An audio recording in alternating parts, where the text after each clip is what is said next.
ইনশাআল্লাহ আজকের লেকচার যাদের কানে যাবে, আমরা যদি না খেয়েও মরে যাই, আল্লাহ পাক না খেয়ে মারবেন না ইনশাআল্লাহ। রিজিক আছে, খাবো ইনশাআল্লাহ। কিন্তু হয়তো বা অভাব হবে, টাকা পয়সা একটু কম হতে পারে, অন্যের 10 তলা ফ্ল্যাট হবে, আমার হবে না, ঠিক আছে, অন্যের এত বিঘা বিঘা জমি আমার হয়তো হবে না। কিন্তু ইনশাআল্লাহ তাআলা এই যে দুনিয়ার মুসাফিরের জীবনটা, এটা মুসাফিরের জীবন না, মুসাফিরের জীবনটা কেটেই যাবে ইনশাআল্লাহ। কাটবে না? যে কোনো ভাবে কেটে তো যাবেই ইনশাআল্লাহ। এই যে পরকালের জীবনটা একটা চেতনার শক্তি, জানেন, দুনিয়াতে যত বাধা বিপত্তি আসুক, গাল মন্দ খান, গীবত তহমত খান, কষ্ট হোক, নির্যাতন হোক, একটা বিষয় মনের মধ্যে শান্তি দেয়। কি শান্তি?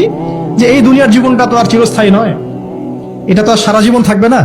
ইনশাআল্লাহ এই অবস্থা আস্তে আস্তে পরিবর্তন হয়ে যাবে। ফাইন্না মা'আল উসরি ইউসরা, পরকালে ইনশাআল্লাহ পাবো, দুনিয়াতে না পেলে কি হয়েছে, পরকালে পাবো ইনশাআল্লাহ। যুবক ভাই, এসব জেনা ছেড়ে দেন, আল্লাহ রাব্বুল আলামিন আপনার জন্য হুর রেখেছেন জান্নাত, ইনশাআল্লাহ পাবেন ইনশাআল্লাহ। এটা ছেড়ে দেন, সুদ ছেড়ে দেন, আল্লাহ পাক আপনার জন্য হাউজে কাউসার রাখছেন ইনশাআল্লাহ, ঠিক আছে।